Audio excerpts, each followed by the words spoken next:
ঈদের আগে এক ইলেকট্রিক দোকানে কিছু রেজিস্টার কেনার জন্য গিয়েছিলাম, কিন্তু দোকানদার রেজিস্টার দিতে চায় না, বলে ঈদের পরে আইসো। ঈদের আগে অনেক ব্যস্ত আছি। এখন বলেন এই কিছু রেজিস্টারের জন্য এতদিন অপেক্ষা করা যায়? প্রতিটি প্রজেক্টেই আমাদের বিভিন্ন রকম রেজিস্টার লাগে, তাই ভাবছিলাম পাইকারি অনেকগুলো রেজিস্টার একসাথে কিনে ফেলবো। কিন্তু ঈদের আগে টাকা পয়সা ছিল না, এ কারণে তখন কিনতে পারি নাই। কিন্তু এখন ঈদের পরে 300 পিস রেজিস্টার অর্ডার দিয়েছিলাম। এখন সেটাই আমরা খুলে দেখবো ঠিকঠাক দিল কিনা।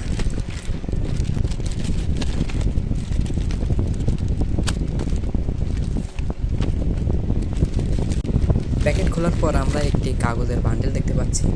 এখন এটি খুলে দেখব রেজিস্টার আছে কিনা। আলহামদুলিল্লাহ, রেজিস্টার ঠিকঠাকই আছে।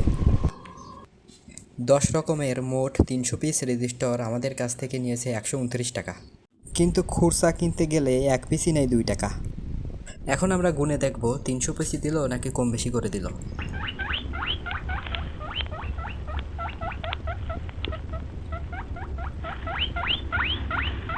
আলহামদুলিল্লাহ, দোকানদার 300 পিসের পরিবর্তে 340 পিস রেজিস্টার দিয়েছে।